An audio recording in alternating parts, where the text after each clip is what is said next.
I'm here with Andreas Mershin, who works at the MIT Center for Bits and Atoms, and I'm here to talk to him about his TEDx talk he gave today. So, um, Andreas, could you just give us a brief description on what you talked about today?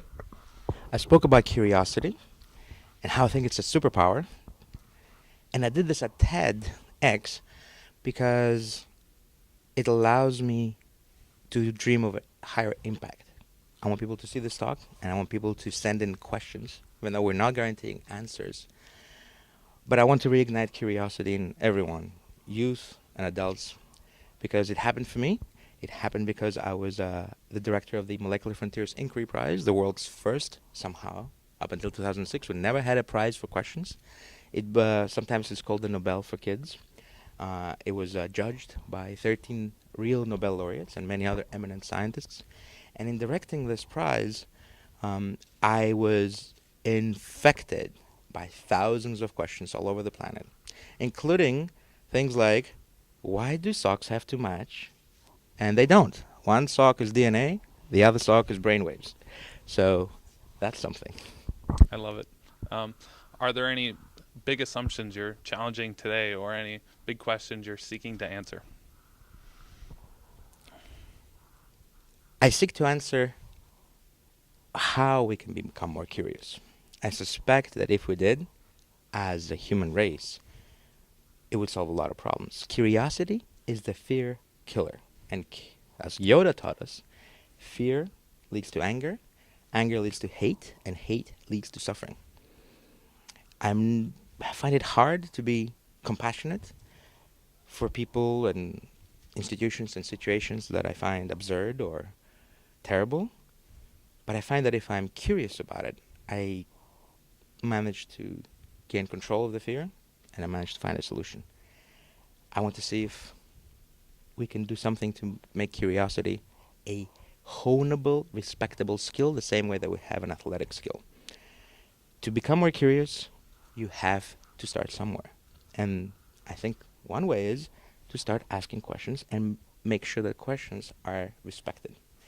We created this prize for questions in 2006. We are surprised later to find out that this was the first time ever.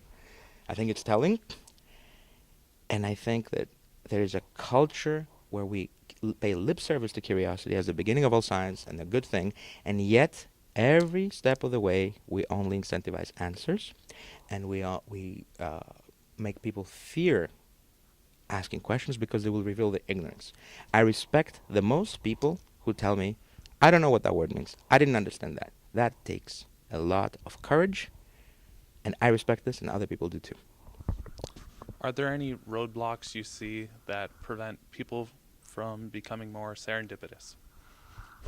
Serendipitous or curious? Curious. Well, if you want to talk about serendipity, I consider myself the luckiest person I know. I was always dreaming of doing what I do now, which is being a professional question asker. I didn't know that existed. Even when I became a scientist, where the job description is really a professional question asker, that's what a scientist is. Um, Curiosity wasn't really all that big. We weren't really asking questions in the lab up until I managed to find my way to MIT where this is allowed. And you're allowed to have no field. And it's okay to say that fields are for sheep to graze in, and nature is not divided into fields, and chemistry is not separate from biology, it's not separate from physics, and biology is not separate from cosmology. I got my master's in computational cosmology, and then I went into biophysics via string theory, and now I'm doing synthetic biology and other things. And it's fine, and it's okay, and it's great, and it's fun. And it all comes because we're allowed to ask questions at MIT. Why can't we have that everywhere else? Thank you.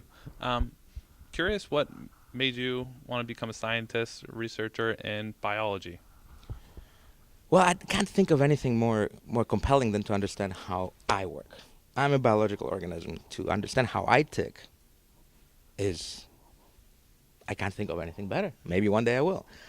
But in doing so, I find that you also learn that you're connected to everything else. You're connected to the universe. It's not a silo. It's not a bounded field. To be a scientist is to ask questions. So everybody who ever asks a question is actually being a scientist at that point. If you throw a basketball into a hoop and it goes in, you get the same number of points that if LeBron James throws a basketball into a hoop and it gets in. Whenever you ask a question, you are being a scientist. Science is inclusive this way, and you can do it at home because you can just look at something and wonder about it. Thank you. Was there anything that you'd like to talk about now that you didn't have the opportunity to? Well, I have a little story because everybody at some point says, "Well, okay, you give us all this spiel about questions. What about the answers?" I've met so many Nobel laureates. I've been so lucky to interact with fantastically smart people. And many years ago, I met Douglas Adams.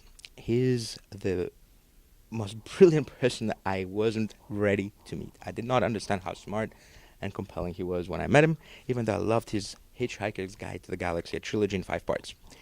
In that book, there is a super intelligent race of aliens that design a computer to answer the question of life, the universe, and everything. And after lots of trials and tribulations, the answer comes out of the computer, and it is 42. That's very disappointing, because then they said, okay, but what's the question? And the computer says, oh, that's much harder. Well, I have a story, which there's no way that I can claim that it's true, but I like the story. Douglas Adams was a thinker, he was a computer nerd, he was a science fiction writer, and he was a thinker and a humanist. And back in the day, he was playing with computers as he was writing for Doctor Who, and he was writing his Hitchhiker's Guide to the Galaxy, and he must have known about ASCII. This is the American Standard Code for Information Interchange, where every character that you can type is assigned a code. 42 happens to be the number that is assigned to the asterisk. The asterisk is what we call in computer science the wild card. You put an asterisk somewhere, it means anything you want. So if you ask what the meaning of life is, and the answer is 42, it means that it's whatever you make of it. Thank you for the valuable insight and that knowledge. That's all I have for questions today, but Keep asking. I'm going to close on that. Yes. Thank you, Andreas. Thanks.